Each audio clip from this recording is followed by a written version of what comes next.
Assalaamu calaykum. Waxaan halkan idinkaga soo gudbinaynaa maanso cusub oo la magac baxday Igu Haday Allahayow. Qof walba single ah ama doob ah wuxuu u hanqaltaagayaa inuu helo marwo nolosha la fahanta, inkastoo ay adag tahay sida lagu helaa, balse juhdi iyo dadaal uu ku bixinayo siduu ku hanan lahaa.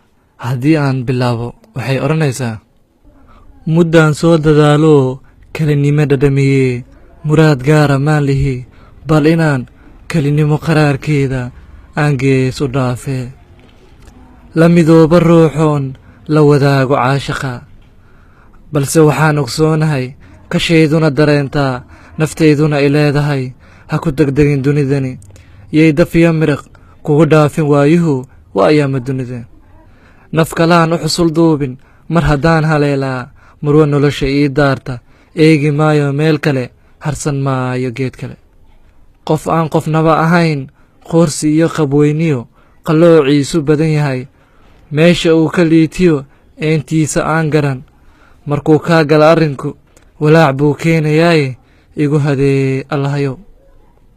Dibjirnimo midaan kaga baxoon ciilka kaga raysto, dibnahayga oon juuqna oran i dareenta waxaan rabo, gob xariira marwa daahiroo mugdigan iga bixisa, reerkana u roonoo ruux jeclaysi aan gelin, markii goobta hadalkaa laysugu yimaadana geenya aan ku faano lay garaaba noqotaa.